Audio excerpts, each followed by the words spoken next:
गोविंद गोविंद गोपाल राधे कृष्ण गोविंद गोविंद गोपाल राधे कृष्ण गोविंद गोविंद गोपाल राधे कृष्ण गोविंद गोविंद गोपाल राधे कृष्ण गोविंद गोविंद गोपाल राधे कृष्ण गोविंद गोविंद गोपाल राधे कृष्ण. नमस्कार मंडळी. परमपूज्य सद्गुरू मातुश्री सौ शकुंतलाताई आगटे यांच्या दिव्य पावन चरित्रलीलांची सुमंगल स्मृती यात्रा अर्थात माधुर्य दर्शन या पंचखंडात्मक स्मृतिग्रंथाविषयी आपण माहिती घेत आहोत. त्याच्या प्रस्तावना आणि भूमिका आपण पाहिल्या. त्याचे 2 खंड आत्ता प्रकाशित झालेले आहेत. दोन्ही खंड श्री वामनराज प्रकाशनामध्ये सवलतीच्या दरात विक्रीसाठी उपलब्ध आहेत. त्याचा थोडा अंदाज यावा, त्या ग्रंथातील काही विलक्षण आणि अद्भुत हकीकती पाहाव्यात या दृष्टीने आपण हे व्हिडिओ करत आहोत. संपूर्ण ग्रंथाचा ऑडिओ करणं तर शक्य नाही, पण काही त्यातलं थोडंसं दर्शन जरी आपण या माध्यमातून घेतलं तरी ज्या सुजाण वाचकांना ते ग्रंथ वाचावेसे वाटतील आणि ते पूर्णपणे वाचून त्यांना तो आनंद अधिक प्रमाणात घेता येईल यासाठी सहाय्यक व्हावं एवढाच उद्देश या छोट्या छोट्या व्हिडिओंचा आहे. आज आपण माधुर्य दर्शनच्या प्रथम खंडातील काही हकीकती आणि प्रसंग या व्हिडिओतून पाहणार आहोत. माधुर्य दर्शनच्या प्रथम खंडामध्ये परमपूज्य सौ ताईंच्या विषयी श्री किशोर पाटील यांचा धन्यता सद्गुरू कन्या नावाचा एक लेख आहे. त्या लेखामध्ये त्यांनी परमपूज्य सौ ताईंच्या 1984 साली मस्कत येथे झालेल्या पहिल्या प्रवचनाच्या संदर्भातील हकीकत लिहिलेली आहे. ती खूप विशेष आहे, आपण ती पाहूया. श्री किशोर पाटील लिहितात, आम्ही कट्टर मुस्लिम राष्ट्रात राहत होतो, त्यामुळे तेथील कायद्यांप्रमाणे कोणतेही हिंदू सण अथवा हिंदुत्वाचा पुरस्कार असलेले कोणतेच कार्यक्रम करण्यास तेथे बंदी होती. इतकेच नव्हे तर पूर्व परवानगीशिवाय सभा किंवा गॅदरिंगला सुद्धा मनाई होती. त्यामुळे आमचे हे सर्व कार्यक्रम अगदी 20 ते 25 लोकांच्या उपस्थितीमध्येच होत असत. एके दिवशी आम्ही सगळे असेच बसलेलो असताना परमपूज्य सौ ताई म्हणाल्या की येत्या शुक्रवारी आपण श्री माऊलींची एखादी ओवी घेऊ व प्रवचन ठेवू. हे ऐकताच श्री जयंतराव व मी आम्ही दोघांनी एकाच वेळी त्याला हरकत घेतली. त्याचे कारण असे की हे प्रवचन करायचे कुठे हा प्रश्न आणि तेथील कडक कायदे माहीत असून सुद्धा असे धाडस करणे म्हणजे विस्तवाशी खेळण्यासारखेच होते.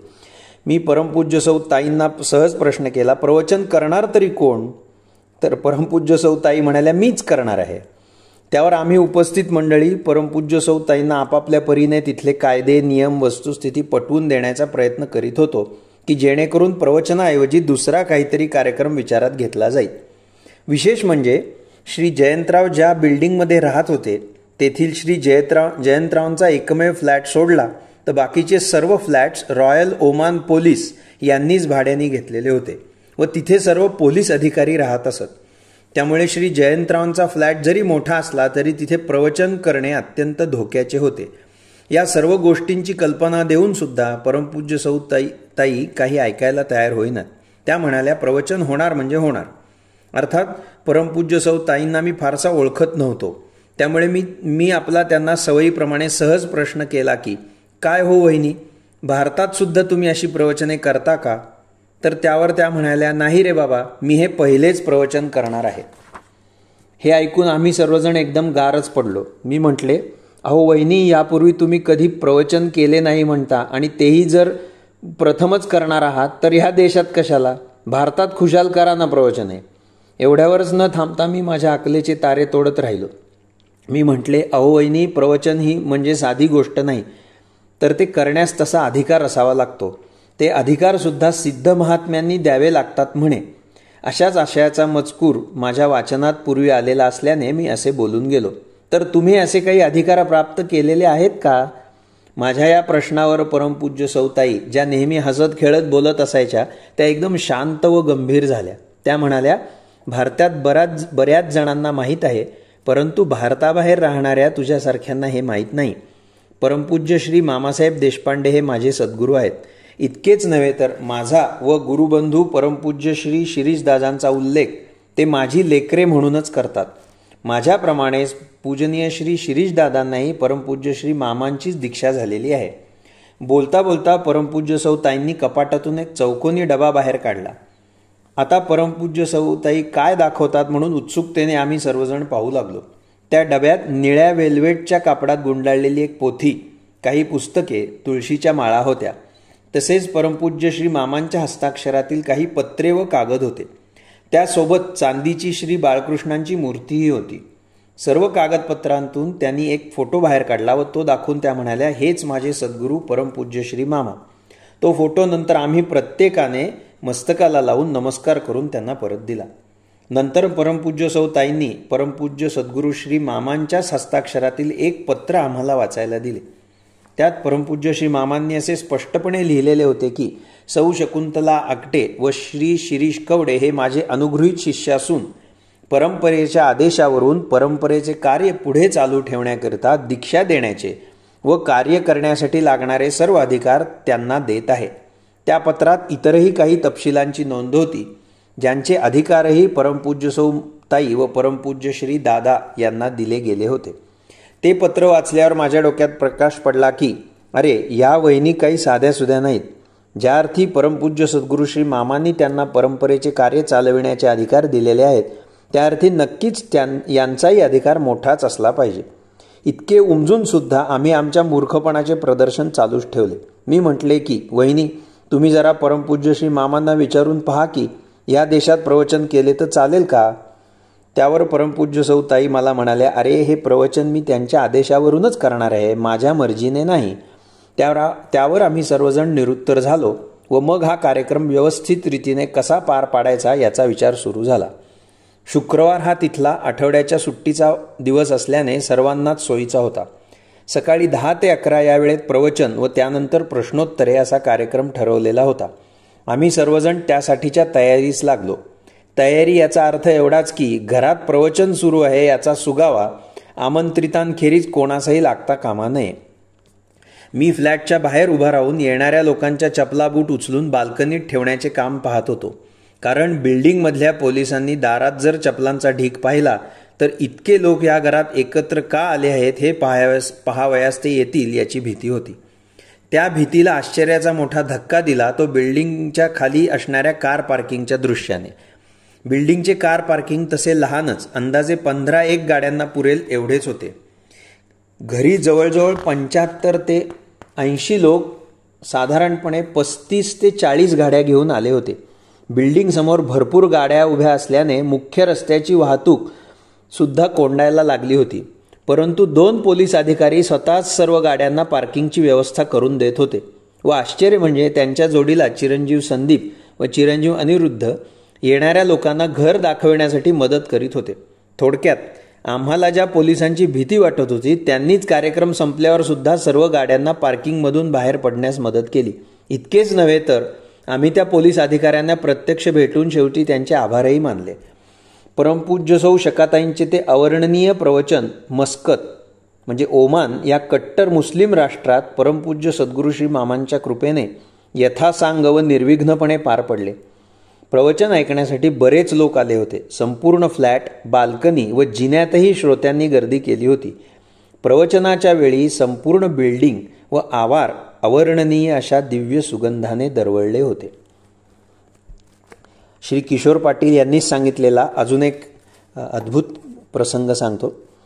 एकदा असेच रात्री जेवणे झाल्यावर गप्पा रंगल्या. साधारणपणे रात्री 11:15च्या सुमारास सर्वांच्या लक्षात आले की आता खूप उशीर झाला आहे व दुसऱ्या दिवशी सर्वांना लवकर ऑफिसलाही जायचे आहे.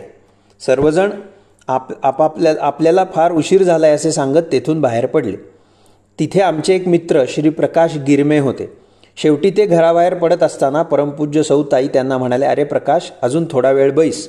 तुला काय इतकी घाई आहे? किंवा घरी न जाता इथेच झोप व सकाळी लवकर उठून घरी जा. परंतु तो मित्र काही केल्या ऐकायला तयार होईना. आपली गाडी घेऊन तो निघून गेला. तो गेल्यावर श्री जयंतराव फ्लॅटचे मुख्य दार बंद करून आतून कडी लावत होते. तेव्हा परमपूज्य सौ ताई त्यांना म्हणाल्या, जया, दरवाजा उघडाच ठेव, कडी नको लावूस. परंतु श्री जयंतरावांनी त्यांचे सांगणे न ऐकता दरवाजा बंद केला व ते झोपायच्या खोलीत गेले. इतक्यात दारावरची बेल वाजली व पाठोपाठ जोराने दार ठोठावण्याचा आवाज आला. श्री जयंतरावांना समजेना की ह्या वेळेला कोण आले. बरे, आलेली व्यक्ती नुसती बेल न वाजवता जोरात दार का ठोठावत आहे. त्यामुळे जरा वैतागूनच श्री जयंतराव म्हणाले, अरे कोण असे दार वाजवतोय. त्यावर परमपूज्य सौ ताई म्हणाल्या, अरे तुला दाराला कडी घालू नकोस म्हटले होते. लवकर दार उघड, बाहेर प्रकाशच आहे. दार उघडले तर मगाशी बाहेर पडलेला मित्रच परत आला होता. तो अत्यंत घाबरलेला होता व नखशिखांत घामाने भिजलेला होता. श्री जयंतरावांनी त्याला बसायला सांगितले व पाणी पिण्यास दिले. मग थोडा शांत होऊन भानावर येऊन तो रस्त्यात घडलेला प्रसंग सांगू लागला. घरातून बाहेर पडल्यावर तो आपल्या गाडीने निघाला. 10-15 फरलांगावर एका निर्जन ठिकाणी गाडी वळवताना रस्त्यालगत असलेल्या भिंतीच्या कंपाऊंडवरून एक भली मोठी अमानवीय म्हणजे भूत आकृती सरळ चालत आली. नंतर ती त्याच्या चालत्या गाडीवर चढली व परत उतरून रस्त्याच्या दुसऱ्या बाजूला निघून गेली. ही संपूर्ण घटना घडायला 2 किंवा 3च मिनिटे लागली असतील, पण त्या घटनेने आमच्या ह्या मित्राची पार बोबडी वळली व गाडी मागे वळून तो धावतच परत श्री जयंतरावांच्या घरी आला. शेवटी त्या रात्री आमचा तो मित्र श्री जयंतरावांच्या घरीच झोपला व दुसऱ्या दिवशी सकाळी उजाडल्यावर आपल्या घरी गेला. हा अनुभव येथे लिहिण्याचा उद्देश असा की परमपूज्य सौ ताई आपल्या सर्वांना नेहमीच येणाऱ्या संकटांची आगाऊ सूचना नकळत देत असतात. पण आपण काय करावे हे सुचवतही असतात. परंतु ते आपल्या कर्मांमुळे आपल्याला काही वेळा उमजून येत नाही. या प्रथम खंडामध्ये परमपूज्य सौ ताईंच्याच अत्यंत अद्भुत प्रवचनाच्या संदर्भातला एक दुसरा प्रसंग आलेला आहे, तो आपण पाहूया. पूर्वपुण्य ठेवा ओढवला या शीर्षकाने कै सौभाग्यवती सावित्री खराडे यांनी तो प्रसंग लिहिलेला आहे. रविवार दिनांक 23 डिसेंबर 2007 रोजी भगवान श्री दत्तप्रभूंच्या जयंती महोत्सवानिमित्त श्री क्षेत्र दत्तधाम हेळवाक येथे जाण्याचा शुभयोग आला. श्री दत्त जन्माचा अवीट गोडीचा पालखी सोहळा संपन्न झाल्यानंतर दुसऱ्या दिवशी पारण्याला सकाळी 10:30 वाजता परमपूज्य सद्गुरू सौ ताईंच्या प्रवचन श्रवणाचे महत्भाग्य लाभले. परमपूज्य सौ ताईंची प्रवचन सेवा चालू असताना मी सभा मंडपात बसले तेव्हा सुरुवातीला मला त्यांच्या जागी त्या स्वतःच बसलेल्या दिसत होत्या. मात्र थोड्या वेळात काय झाले ते कळले नाही, परंतु मला असे दिसले की सगळीकडे दाट धुके पसरलेले आहे. पहाटेची वेळ असून पूर्वेकडे सूर्योदय झालेला आहे आणि सर्व आसमंत लाल पिवळ्या तेजाने भरून गेलेला आहे. त्याचवेळी मला परमपूज्य सद्गुरू सौ ताईंच्या ठिकाणी साक्षात श्री भगवंतांची शंखचक्र गदा पद्मधारी तेजपुंज अशी चतुर्भुज मूर्ती दिसू लागली. प्रवचन चालू असताना मला बाकी काहीच समजत नव्हते. आजूबाजूला सर्वत्र प्रकाशच प्रकाश आहे असे जाणवत होते आणि परमपूज्य सद्गुरू सौ ताईंच्या ठिकाणी श्री भगवंत पूर्ण वेळ अखंडपणे दिसत होते. माझ्याबरोबर माझ्या 2 बहिणी देखील उत्सवाला आल्या होत्या, पण मी त्यांनाच काय मला स्वतःला देखील विसरले होते. त्यावेळी जणू माझे देहभानच हरपले होते. तासाभराने प्रवचन संपले. सर्वांनी रांगेने येऊन परमपूज्य सौ ताई व परमपूज्य श्री दादांच्या दर्शनाचा लाभ घ्यावा असे कोणीतरी सांगत असताना मी भानावर आले. त्यावेळी परमपूज्य सौ ताई व परमपूज्य श्री दादा खुर्च्यांमध्ये आसनस्थ झालेले होते. सर्वजण रांगेने त्यांचे दर्शन घेत होते. माझी वेळ झाल्यावर मीही दर्शन घेतले, पण कंठ दाटून आला होता. तोंडातून शब्द फुटत नव्हते. हृदय भरून आले होते. सद्गतीत अंतःकरणाने मी दर्शन घेतले आणि मागे वळले. परमपूज्य सौ ताईंचे ते जे प्रवचन झाले होते ते जगदात्मा श्रीहरी आनंदे पूजिन या श्री संत एकनाथ महाराजांच्या अभंगावर झाले होते आणि त्याचे पुस्तकही प्रकाशित झालेले आहे. आणि त्या पुस्तकाच्या मुखपृष्ठावर मुद्दाम भगवान श्रीकृष्णांचाच बसलेला फोटो घेतलेला आहे, कारण ते प्रवचन त्यांच्याच मुखातून झाले होते असा या सौभाग्यवती सावित्रीबाई खराडे यांचा अनुभव होता. परमपूज्य सौ ताईंच्या अशा अत्यंत विलक्षण हकीकती आणि प्रसंग या ग्रंथात आहेत. आपण जसा वेळ होईल तसे यातील काही प्रसंग आवर्जून पाहूया. आता ह्या 2 प्रसंगानंतर आजचा हा ऑडिओ थांबवत आहे. राधे राधे राधे राधे राधे राधे राधे राधे कृष्ण राधे कृष्ण राधे कृष्ण राधे राधे राधे राधे राधे राधे राधे राधे राधे कृष्ण राधे कृष्ण राधे कृष्ण राधे। पुंडलीकवरदा हरि विठ्ठल श्री ज्ञानदेव तुकाराम। पंढरीनाथ महाराज की जय। भगवान गोपाल कृष्ण महाराज की जय। सब संतन की जय। अवधूत चिंतन श्री गुरुदेव दत्त। भक्तवत्सल भक्ताभिमानी सद्गुरु योगिराज श्री मामा महाराज की जय।